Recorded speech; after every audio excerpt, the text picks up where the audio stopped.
Okay, good day everyone. So for today, as a continuation of my discussion on the skeletal system of farm animals, so we are now down at the last part. Okay, so we have the appendicular skeleton. But then for this recorded discussion, I will be discussing yung mismong pectoral girdle and then the forelimb, or what we call as we have the thoracic limb. Okay, so usually ang appendicular skeleton kasi it's usually composed of the pectoral girdle and then the forelimb, and then we have the pelvic girdle and then the hind limb. Okay, so as I start with the thoracic limb, usually it comprises with the scapula or the shoulder blade of the animals.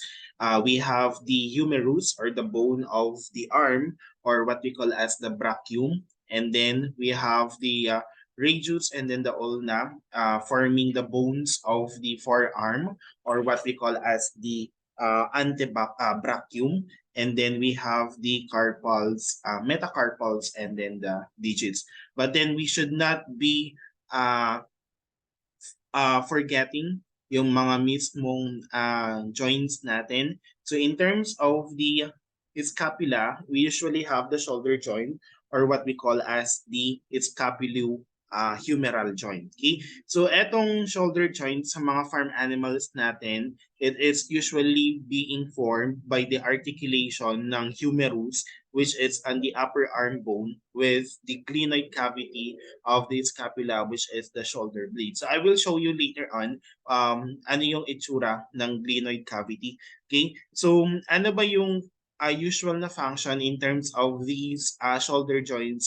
It allows for a wide range ng motion. So if you could recall yung mga different type of body movements natin, including yung flexion, yung extension, yung abduction, yung adduction, tsaka yung circumduction ng forelimb. That is the purpose of the shoulder joint. Okay? So, very crucial ito sa mga activities ng animals natin. More importantly, sa grazing, sa paglalakad, sa running, sa lifting, if sa mga animals natin that are being used for draft purposes. Okay? So parang making it one of the most mobile and important joints in the thoracic limb. Okay? And then we have the next one.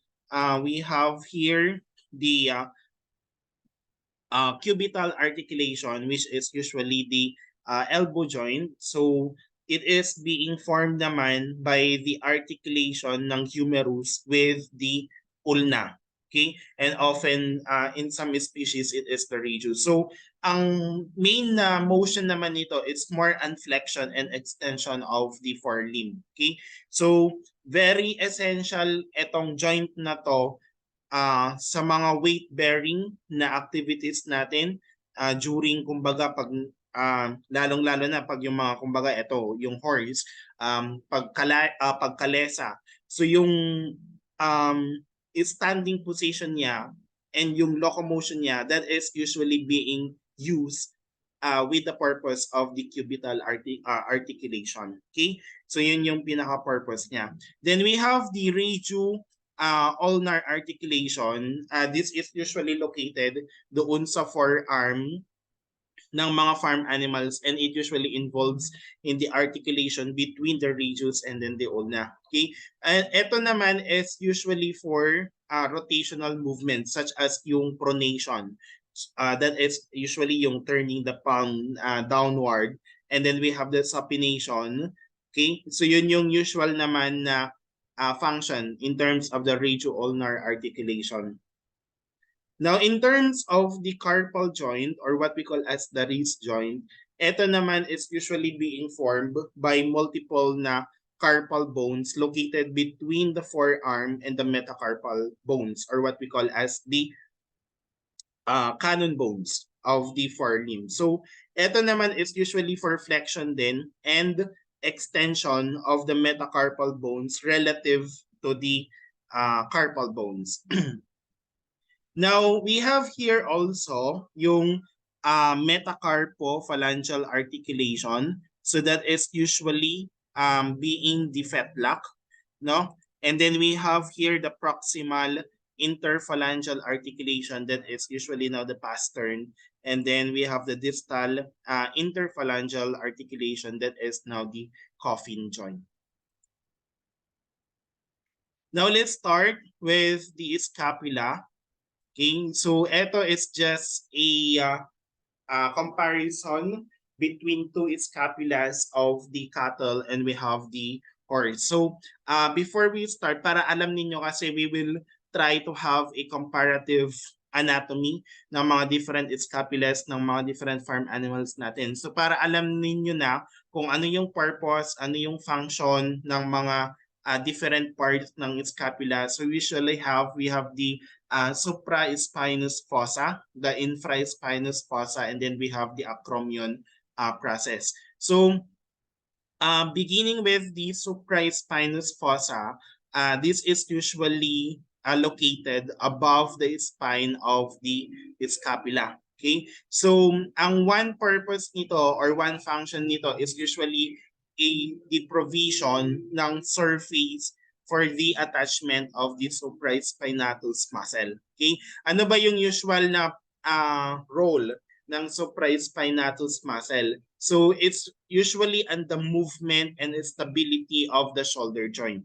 Okay? So it is responsible, etong supraspinatus muscle, responsible siya in initiating the abduction. Usually, ang abduction that is lifting the forelimb away from the body and assisting it in other shoulder movements. Okay? So yun yung usual na role ng supraspinatus muscle. In terms of the infraspinous fossa, that is usually located below the spine of the scapula. So if for the supraspinous fossa, that is an attachment of the supraspinatus muscle, ang infraspinous fossa naman, that is usually it serves as the attachment site for the infraspinatus muscle.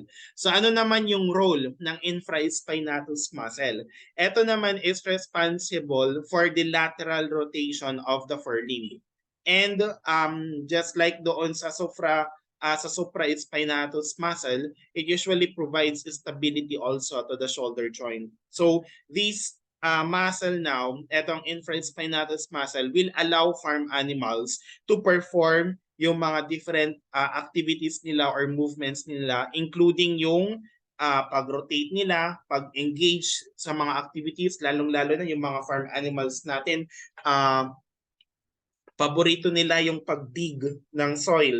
So yung pagdig ng soil, yung pag-scratch, so that is a purpose of the infraspinatus muscle. Okay? Then we have the acromion process. Ang acromion process naman is usually a projection at the lateral end of the scapula that extends over the shoulder joint.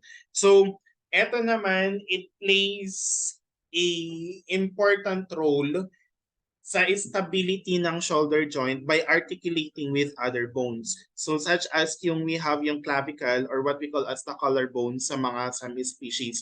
So etong acromion process, it helps in supporting the weight of the forelimb and it provides additional structural stability to the shoulder joint during various activities. Okay? So yun yung purpose.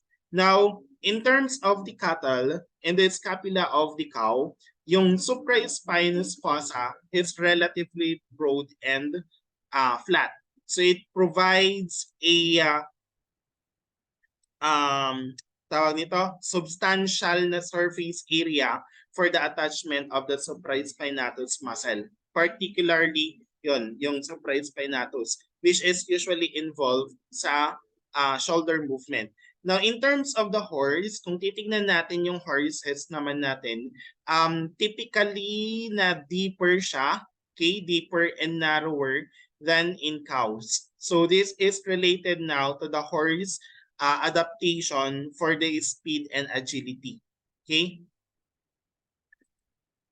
Now, in terms of the infraspinous fossa, usually well-developed to. So it provides a significant attachment area for the infraspinatus muscle. So in terms of the horses naman, the infraspinous fossa is relatively shallow compared sa cow. Okay? So this will now reflect yung emphasis doon sa speed and endurance over the strength in its forelimb movements of the horse.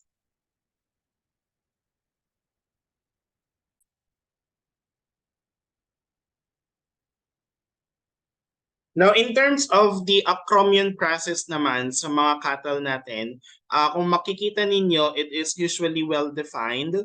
And take note na sa cattle, magkakaiba ito depending on the breeds, no, and sizes ng animals natin. So, ito naman is usually doon sa articulation ng scapula with the clavicle. So para merong provision ng stability to the shoulder joint. That is the purpose of the acromion process. So kung titignan natin yung acromion process in terms of the horse, less prominent siya. So as what it says here, no acromion process.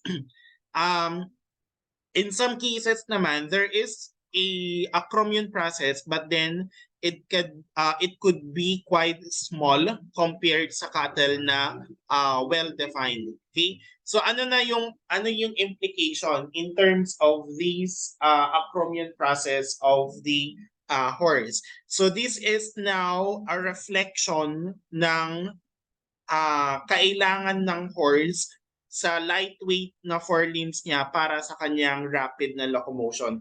Lalong-lalo na we all know that horses are known for racing. So yung rapid na locomotion niya, that is one purpose kung bakit absent siya or primarily present man pero quite small lang yung acromion process. Now we have here the comparative anatomy of the scapula of the sheep. So like in most mammals, take note lang na in terms of the sheep, it is usually flat, no? Flat siya tapos triangular. So kung makikita ninyo dito, general shape like an equilateral triangle. So triangular bone siya located in the shoulder region. So it usually articulates now with the humerus, which is the upper arm bone, to form now yung isang joint which allows for the movement of the forelimb. So ano yung usual na adaptation niya or function ng um, shape natin? So yung shape ng scapula ng sheep tsaka yung orientation niya is adapted for their quadrupedal na locomotion and grazing habits. So it allows for a wide range ng shoulder movement, which is important sa mga activities ng sheep, like for example for grazing, for walking, for running. Those are some of the purpose of these type of scapula. Okay? Yung scapula's structure ng sheep natin is also important as what I've said. Take note kasi na yung scapula is usually more on stability ng shoulder joint, which is subjected to uh, considerable na stress during movement. Okay? So, one of the unique na characteristics din of the scapula of the sheep is yung acromion process nila is well defined.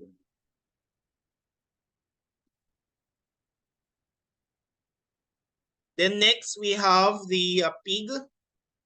Yung vertebral border convex, okay, ng scapula nila, that is yung border ng scapula that runs along the spine of the bone is slightly curved outward. So it will give now the bone a more rounded appearance along its dorsal edge. Okay? So yung convexity, yung pagiging convex ng vertebral border, it usually provides additional surface area for muscle attachment, particularly yung mga muscles na involved sa shoulder movement and stability. Then it says here is spine almost central. Okay? Ang ibig lang sabihin nito is that yung spine ng scapula ng pig is positioned in a nearly central location. So this is in contrast to some other animals where the spine may be more dorsally or ventrally located. So ano yung usual na purpose nito? Yung central positioning ng spine, it will allow for a balanced distribution of muscle attachments and both the supraspinous and the infraspinous fossae. Okay, contributing now to the even and coordinated movement of the pig's forelimb. Now, meron tayo dito with very large na trapezius tubercle which overlaps infraspinous. So, medyo malaki siya and it often overlaps now the infraspinous fossa. Okay? So, ano ba tong trapezius muscle? So, the trapezius muscle is involved in the shoulder and neck na movement, including yung elevation, yung rotation ng scapula. Okay? So, the large size now of the tubercle will reflect the importance of this muscle, the trapezius muscle, in pig locomotion and movements. Okay? Now we have here also the scapula of the goat. So kung makikita natin yung shape, it usually exhibits a triangular shape also. So broad siya na triangular in shape, similar to that sa mga other na quadrupedal mammals. Okay? So etong large size nito, it usually provides ample surface area for muscle attachment, particularly yung supraspinatus and then the infraspinatus muscles, which are I have already discussed kanina. In terms of the acromion process, kung makikita ninyo ano yung usual na nito for the acromion process, it's usually well developed. Okay? It usually well developed that extends now from the scapula. Na kung titignan naman natin yung chicken natin, medyo different siya from that of the goat kasi it is much smaller and then relatively din na flat siya and medyo triangular in shape but it is less pronounced. So kaya nasa one, medyo hindi siya, it is triangular pero hindi siya ganun ka-triangular compared dito sa scapula ng goat. Okay? So ano yung usual na implication kung bakit smaller yung size and flatter yung profile ng scapula ng chicken? That is now, meron siyang purpose kasi that is for the adaptation ng flight movement ng mga chickens natin. Kasi yung mga chickens, they do not rely on their forelimbs for weight-bearing activities like yung mga mammals natin.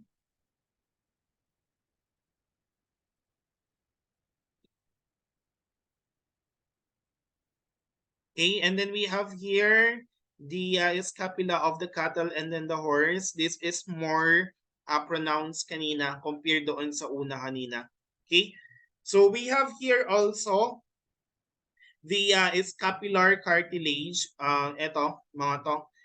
We have here, usually ang scapular cartilage that is fibrous cartilage na nakikita natin doon sa scapula which is on the shoulder blade ng mga certain animals including yung horse and cattle.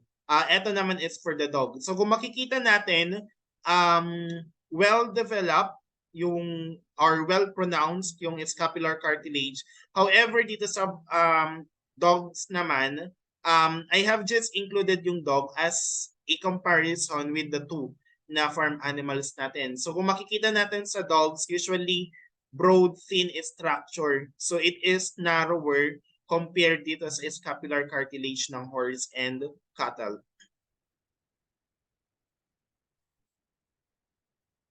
Okay, the next one, we have the pectoral girdle of the birds. So um, ito naman is more on the yung mga wing movements na necessary sa flight activities ng mga birds natin. So, as what I've said, yung scapula ng animals natin that is usually relatively long and flat compared sa mga mammals. So, um, it forms posterior, yeah, correct, posterior part of the pectoral girdle. So that's what I've said, yung scapula, it provides an attachment site for the flight muscles. So it's more on muscles. Kung kanina sa mga scapula ng mga mammals natin, it's more on the stability ng mga muscles. We have the supraspinatus and then the infraspinatus. Dito naman sa pectoral girdle, mainly on the scapula of the chicken, it's more on the flight muscles naman to. Okay? So ano yung usual? We have the supracoracoideus muscle. I will just give you na lang yung correct spelling, but then you can just search it na lang. Supracoracoideus muscle. So that is supra and then cora na C-O-R-A tapos coideus C-O-I-D-E-U-S. So supracoracoideus muscle. So etong muscle na to is more an wing elevation during the flight movement ng mga animals natin. Now we have here also the coracoid. Doon na derive naman yung usual na muscle, the supracoracoideus muscle. The coracoid bone naman, kung makikita ninyo, meron siyang resemblance ng letter L. So, component siya ng pectoral girdle providing a strong support for the shoulder joint and attachment points for the muscles involved in wing flapping. Okay? Now we have here also the furcula or what we call as the clavicle or yung natawag natin na wishbone. Fuse structure siya that is formed by the fusion of the clavicles which are the collarbones. Okay? So yung wishbone, it is situated at the anterior part of the pectoral girdle above the sternum. Then meron tayong tinatawag dito na triosal canal. Ito naman is a unique feature ng tawag nito, unique feature siya ng avian pectoral girdle and it usually consists ng scapula, yung coracoid, yung furcula that usually comes together to form a canal-like structure. Okay? So etong canal, it usually serves as a passage for the tendon of the supracoracoideus muscle which connects to the humerus. Okay? So this arrangement now will allow for a mechanical advantage during the upstroke of wing flapping. Okay? So ito na yung tinatawag ko kanina na glenoid cavity. So ito siya with the glenoid cavity. Now we have here also the humerus. So let's discuss yung mga different parts niya. So we have here the proximal end which is the head of the humerus that is rounded na proximal end that usually articulates with the scapula which now forms the shoulder joint. So ano yung usual na purpose nitong head na to is more an weight bearing. Palagi naman weight bearing activities like yung mga certain na locomotion activities natin. And then we have here the major lateral tuberosity. Prominent ito na bony projection located on the lateral aspect of the humerus. That is near now the proximal end. So attachment point lang to sa mga powerful muscles and tendons such as yung deltoid. Okay? We have the deltoid tapos yung triceps which are involved in shoulder and elbow muscles. Then meron siyang neck na portion, narrow siya na constricted region located between the head and body of the bone. So more on ano lang naman to, pag neck region, It's more on its structural integrity and stability.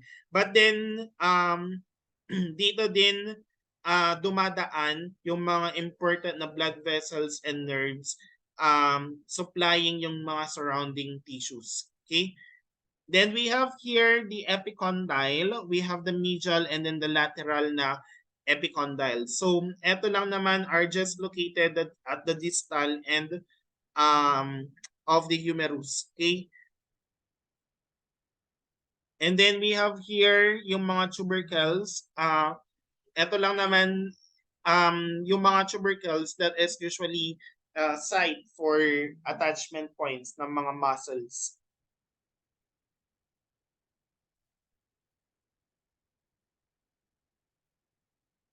Okay, then we have here the humerus ng chicken.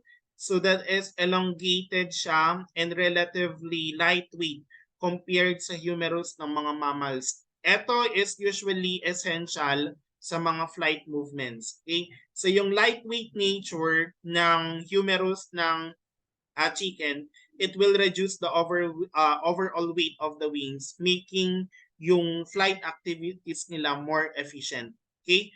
And one of the most unique features ng chicken na humerus is its pneumaticity.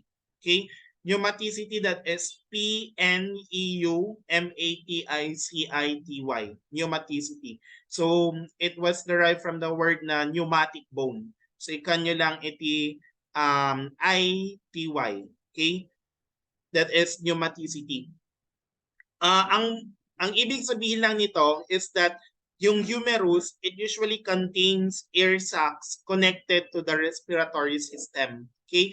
So etong mga air sacs na to, it will extend into the bones, including the humerus, helping to reduce overall na body density. So this adaptation is critical in maintaining the bird's light weight and efficient design for their flight movements. Okay? Now we have here also the radius and ulna. So in mammals, usually the radius is the larger of the two. So in terms of the cattle, yung radius and ulna niya is relatively long compared to other na domesticated farm animals natin. So usually lahat naman sila, more on sa mga ruminants natin, they usually have a noticeable na interosseous space. Ito siya, the interosseous space between the radius and then the ulna. So ano yung purpose ng interosseous space is that it allows for a degree of rotational movement between the two bones. So etong rotation, it will help in grasping and manipulating grasses during feeding. Okay? Ganito din sa goat natin. Pero kung makikita natin in pigs, they usually have a limited na interosseous space, which now restrict their rotational movement between the radius and ulna. So, etong adaptation na to, it will reflect the behavior of the pigs, as pigs primarily use their forelimbs for digging and rooting habits rather than activities that require significant na rotational movements.